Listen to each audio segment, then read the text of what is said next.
Hello student, मैं प्रशांत sir.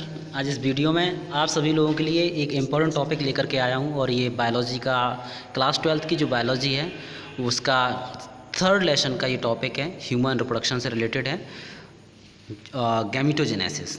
Okay, जिसे हम कहेंगे युग्मक जनन। तो जो चैप्टर हमारा रहेगा वो ह्यूमन रिप्रोडक्शन से रिलेटेड है और टॉपिक का नेम है युग्मक जनन, गैमेटोजेनेसिस। इस वीडियो में हम डिस्कस करेंगे।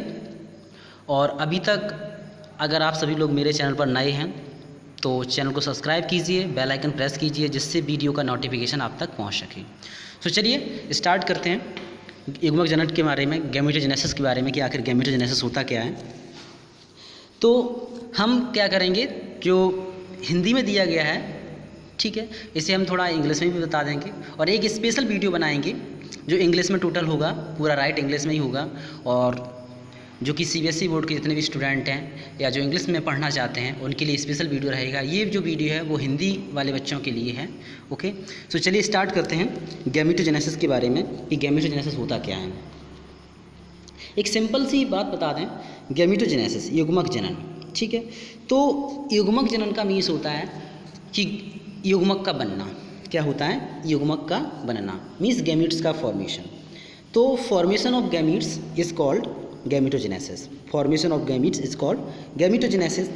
तो यहाँ पर दिया गया है क्रमशः वृषण और अंडाशय में नर और मादा युग्मों के निर्माण की प्रक्रिया क्या कहलाती है? युग्मक जनन कहलाती है। ओके, मीन्स गैमीट्स के बनने की प्रोसेस क्या कहलाती है? मेल गैमीट्स हो गए या फीमेल गैमीट्स हो गए, इनके बनने की प्रक्रिया क्या कहलाती है? गैमेटोजेनेसिस, युग्मक जनन कहलाती है। ओके, यहाँ पर बात ये हो रही है कि जो मेल गैमीट होता है, ठीक है, मीन्स जो मेल गैमीट है, ठीक है, और एक फीमेल गैमीट है। तो मेल गैमीट को हम कहते हैं स्पर्म। क्या कहते हैं? स्पर्म कहते हैं। ये बात सभी को पता है, मुझे पता है, ठीक है, लेकिन एक बार फिर से बता दे रहा हूँ कि जो मेल गैमीट होता है उसे क्या कहते हैं? स्पर्म। और फीमेल गैमीट को हम क्या कहते हैं? ओवम बोलते हैं। क्या बोलते हैं? ओवम। ओके, इसे हम ओवम बोलते हैं। फीमेल गैमीट्स को क्या बोलते हैं? ओवम बोलते हैं। तो हम ये भी कह सकते हैं कि स्पर्म और ओवम के बनने की प्रक्रिया को क्या कहते हैं? युग्मक जनन कहते हैं। या फिर ये भी बता सकते हैं कि टेस्टिस और ओवरी के अंदर, यहाँ पर जो वृषण लिखा हुआ है इसका मीन्स होता है टेस्टिस, ठीक है, और अंडाशय का मीन्स होता है ओवरी। ओवरी जो है वो फीमेल सेक्स ऑर्गन है और टेस्टिस जो है मेल सेक्स ऑर्गन है। ओके, तो वृषण और अंडाशय के अंदर नर और मादा युग्मक के निर्माण की प्रक्रिया को गैमेटोजेनेसिस कहा जाता है, मीन्स युग्मक जनन कहा जाता है। तो युग्मक जनन होता है वो दो प्रकार का होता है। कितने प्रकार का होता है? दो प्रकार का होता है। एक शुक्राणु जनन, दूसरा होता है अंड जनन, ठीक है। तो यहाँ पर जो बात हम करेंगे, यहाँ पर जो रोग जनन लिखा हुआ है इसे थोड़ा सही कर लेंगे, ठीक है, इसे हम अंड जनन कहेंगे। क्या कहेंगे? अंड जनन, ठीक है, अंड जनन, ठीक है, हम ये अंड जनन कहेंगे इसे, ठीक है। मादाओं में अंड जनन होता है, ठीक है। तो आज हम जो डिस्कस करेंगे वो हम इसमें शुक्राणु जनन के बारे में डिस्कस करेंगे, क्योंकि नहीं तो वीडियो बहुत लंबा हो जाएगा। तो शुक्राणु जनन मीन्स स्पर्मेटोजेनेसिस के बारे में डिस्कस करेंगे हम इस वीडियो में। तो स्पर्मेटोजेनेसिस किसके बारे में डिस्कस करेंगे? स्पर्मेटोजेनेसिस। ओके, स्पर्मेटोजेनेसिस के बारे में डिस्कस करेंगे, ठीक है। तो सबसे पहले स्टार्ट करते हैं स्पर्मेटोजेनेसिस। आखिर स्पर्मेटोजेनेसिस होता क्या है? तो इसे हिंदी में क्या कहते हैं? शुक्राणु जनन कहते हैं, ठीक है। और शुक्राणु जनन को इंग्लिश में हम स्पर्मेटोजेनेसिस कहते हैं। स्पर्मेटोजेनेसिस का मीन्स होता है कि formation of sperm in testis. Means testis में स्पर्म के फॉर्मेशन की प्रक्रिया क्या कहलाती है? स्पर्मेटोजेनेसिस कहलाती है। ओके, यहाँ पर दिया गया है वृषण में पुरुष जर्म सेल। पुरुष जर्म सेल क्या कहते हैं? शुक्राणु जनन से बोलते हैं, ठीक है। शुक्राणु जनन द्वारा शुक्राणु पैदा करने की अवस्था क्या कहलाती है? स्पर्मेटोजेनेसिस कहलाती है, या फिर शुरू हो जाती है। तो कह सकते हैं कि टेस्टिस के अंदर क्या होता है कि स्पर्म के बनने की प्रक्रिया क्या कहलाती है? स्पर्मेटोजेनेसिस कहलाती है। बहुत सिंपल लैंग्वेज में बता रहा हूँ, ठीक है, उस पर ध्यान दीजिए कि टेस्टिस के अंदर स्पर्म के बनने की प्रक्रिया क्या कहलाती है? स्पर्मेटोजेनेसिस या फिर शुक्राणु जनन कहलाती है। ओके, तो अब बात यहाँ पर ये होती है कि शुक्राणु जनन कहलाती है। अब शुक्राणु जनन किस तरह से होता है, क्या क्या स्टेप होती हैं, ठीक है, तो वो थोड़ा डिस्कस कर लेते हैं डायरेक्टली कि किस तरह से स्पर्मेटोजेनेसिस को हम पढ़ सकते हैं, या फिर क्या क्या होता है उसमें, किस तरह से बनते हैं, तो वो देख लेते हैं। चलिए देखो, इसमें है क्या, फर्स्ट पॉइंट जो कि टेस्टिस के अंदर की बात हो रही है, टेस्टिस की बात हो रही है कि अर्धवृत्ताकार नलिकाओं के आंतरिक भाग में मौजूद शुक्राणुजन, ठीक है, माइटोटिक विभाजन से गुणा करते हैं और संख्या में वृद्धि करते हैं। प्रत्येक स्पर्मेटोगोनियम में 46 गुणसूत्र होते हैं। ओके, तो होता क्या है कि जो सेमीफेरनस ट्यूब्यूल्स होते हैं, ठीक है, सेमीफेरस ट्यूब्यूल्स होते हैं, उसमें होता क्या है कि कुछ सेल्स होते हैं जिन्हें हम स्पर्मेटोगोनियम कहते हैं। क्या कहते हैं? स्पर्मेटोगोनियम कहते हैं। और ये स्पर्मेटोगोनियम 2n होती हैं। कैसी होती हैं? 2n होती हैं। ओके, और क्रोमोसोम नंबर इनमें कितने होते हैं? 46 होते हैं। तो इनके अंदर कुछ डिवीज़न होते हैं, कुछ विभाजन होते हैं, ठीक है। और विभाजन होने के बाद क्या होता है कि लगभग 4 स्पर्मेटोगोनिया बन जाती हैं, ठीक है। मीन्स एक स्पर्मेटोगोनिया से माइटोसिस डिवीजन होता है, जिससे कितनी बन जाती हैं? 4 स्पर्मेटोगोनिया बन जाती हैं। रिपीटेड डिवीजन होते हैं, 2 माइटोसिस डिवीजन होते हैं, जिसके थ्रू 4 बन जाती है। अभी डायग्राम को थ्रू हम क्लियर कर देंगे इस बात को, ठीक है।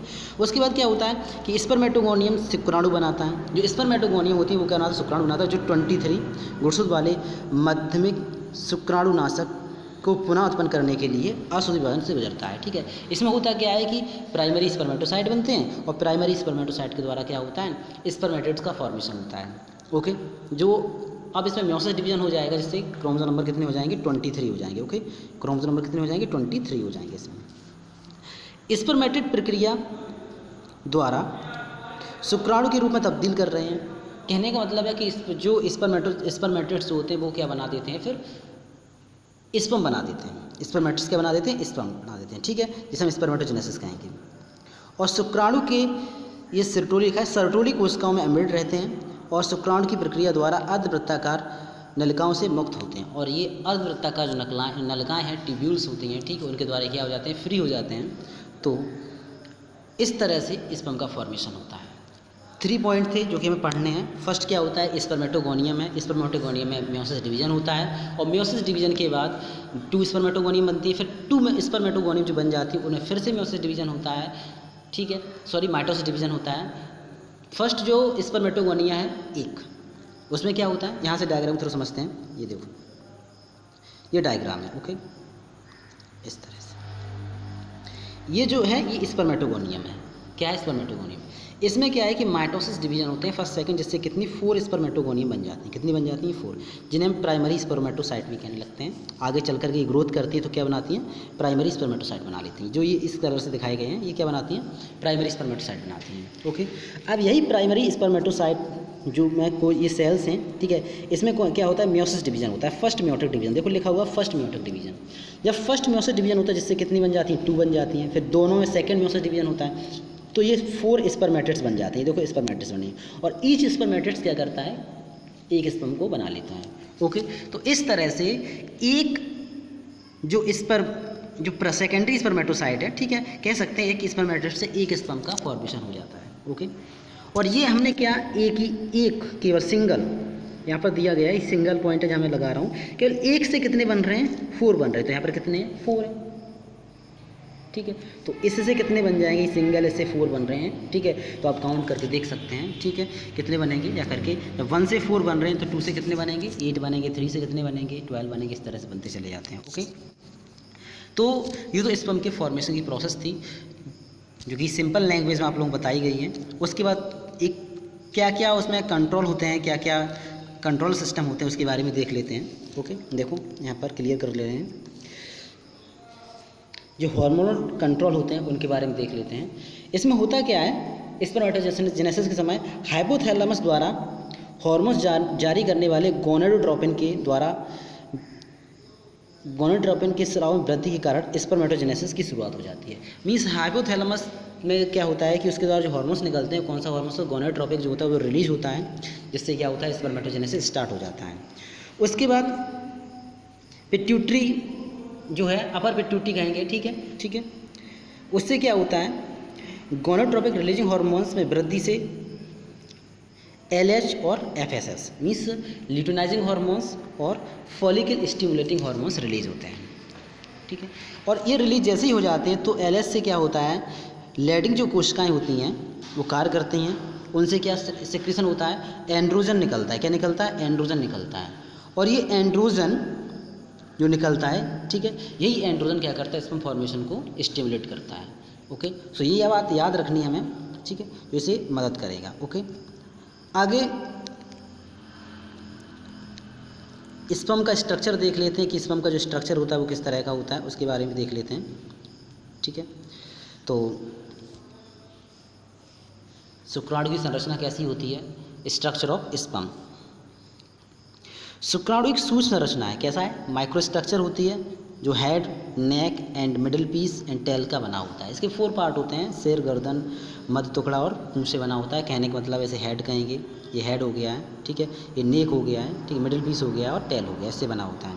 शुक्राणु के सिर में लंबे समय तक अगुणित नाभिक होता है। मतलब अगुणित मतलब हैप्लॉइड नाभिक होता है, ठीक है। नाभिक मीन्स न्यूक्लियस होता है, ये भी याद रखना है क्या होता है, न्यूक्लियस होता है, जिसका पूर्ववर्ती भाग, जिसका अपर भाग जो है वो एक्रोसोम कहलाता है। क्या कहलाता है? एक्रोसोम कहलाता है। ओके, तो यहाँ पर डायग्राम के थ्रू हम देख लेते हैं कि जो स्पर्म, ये स्पर्म का डायग्राम बना हुआ है, ये इसका हेड हो गया है और हेड का ये वाला पॉइंट जो है इसे हम एक्रोसोम कहेंगे। क्या कहेंगे? एक्रोसोम कहेंगे, ठीक है। और इसका ये नेक हो गया और ये वाला इतना पोर्शन मिडिल पीस और ये क्या हो गया? टेल हो गया है। याद रखना है कि स्पर्म के मिडिल पीस में माइटोकॉन्ड्रिया प्रेजेंट होते हैं। ये भी याद रखना है कि माइटोकॉन्ड्रिया, क्वेश्चन कभी पुटअप होता है कि माइटोकॉन्ड्रिया स्पर्म के किस भाग में प्रेजेंट होते हैं, तो हमारा आंसर क्या हो जाएगा? मिडिल पीस में होते हैं। कहाँ पर होते हैं? मिडिल पीस में। देखो यहाँ पर दिखाया भी गया है, ये मिडिल पीस है और ये देखो माइटोकॉन्ड्रिया लिखा हुआ है। तो मिडिल पीस में माइटोकॉन्ड्रिया प्रेजेंट होते हैं जो एनर्जी एक तरह से बनाते हैं और इससे मूवमेंट में हेल्प होता है। स्पर्म जो है फैलोपियन ट्यूब तक चल कर जाता है, फर्टिलाइजेशन के लिए जाता है, ठीक है। तो ये हमें बताना है। ओके, तो ये तो इतनी बात थी स्पर्मेटोजेनेसिस की कि स्पर्मेटोजेनेसिस में होता क्या है। तो एक बार फिर से हम देख लेते हैं, दोबारा से रिवाइज कर लेते हैं, ठीक है, फटाफट जल्दी से देख लेते हैं इसमें स्पर्मेटोजेनेसिस के बारे में। ठीक है, सबसे पहले हमने क्या पढ़ा था? ओके, सबसे पहले हमने पढ़ा था गैमेटोजेनेसिस। क्या पढ़ा था?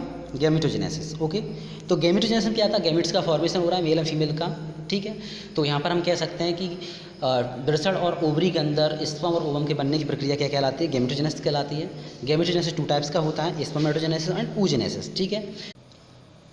स्पर्मेटोजेनेसिस, ओके, तो स्पर्मेटोजेनेसिस होता क्या है कि टेस्टिस के अंदर स्पर्म बनने की प्रक्रिया को क्या कहते हैं? स्पर्मेटोजेनेसिस कहते हैं। ओके, जिसे हम ये भी कह सकते हैं कि ब्रसड। टेस्टिस मतलब क्या होता है? ब्रसड होता है, ठीक है। तो ये बात याद रखना है, टेस्टिस इंग्लिश टर्म है। ओके, उसके बाद 3 पॉइंट थे हमारे, जो स्पेशल 3 पॉइंट जिसमें बताया गया था किस तरह से होता है। होता क्या है कि सबसे पहले अर्धवृत्ताकार जो नलिकाएं होती हैं उनके अंदर कुछ स्पर्मेटोगोनिया सेल होती हैं और उन्हीं स्पर्मेटोगोनिया से क्या होता है? स्पर्म का फॉर्मेशन होता है। तो ये स्पर्मेटोगोनिया जो होती है 2n नेचर की होती हैं। कैसी होती है? 2n होती हैं और इसमें क्रोमोसोम कितने होते हैं? 46 होते हैं और इसमें 2 माइटोसिस डिवीजन हो सकते हैं, जैसे 2 और 4। पहले 2 बनेंगी, उसका उन 2 से फिर माइटोसिस होगा तो कितनी बन जाएंगी? 4 बन जाएंगी। ओके, तो टोटल स्पर्मेटोगोनिया कितनी बन जाती है? 4 बन जाती हैं। और फिर ये स्पर्मेटोगोनियम जो होती हैं उन साइज़ में ग्रोथ करती हैं, जिसे हम ग्रोथ फेज भी कह सकते हैं। और साइज़ में ग्रोथ करके क्या है कि वो उनमें म्योसिस डिवीजन होता है।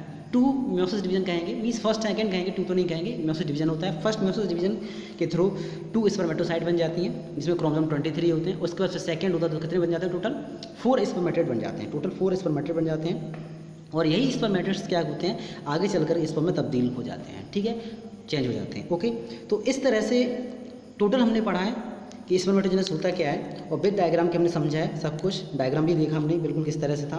उसके बाद हमने हार्मोनल चेंजेस भी देखे हैं कि हार्मोनल चेंजेस क्या थे, जिसमें hormonal changes important role play करता है। हमारा हार्मोन्स होता है, कौन सा होता है? एंड्रोजन, ठीक है, ठीक है, ये बात याद रखना है। एंड्रोजन हार्मोन्स होता है, ये इंपॉर्टेंट रोल प्ले करता है स्पर्म फॉर्मेशन में।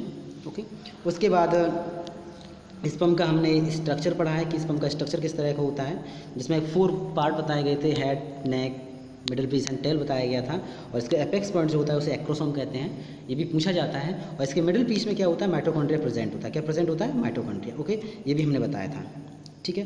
तो इसके मिडिल पीस में क्या प्रेजेंट होता है? माइटोकॉन्ड्रिया प्रेजेंट होता है, इस तरह से। ओके, तो इतना हमने बताया है और सब लोगों ने समझा है। So thank you. इस वीडियो में आगे हम इसके बाद oogenesis जो है सेकेंड पार्ट इसका है वो हम पढ़ेंगे फीमेल का, कि ओवम का फॉर्मेशन किस तरह से होता है। Okay, thank you.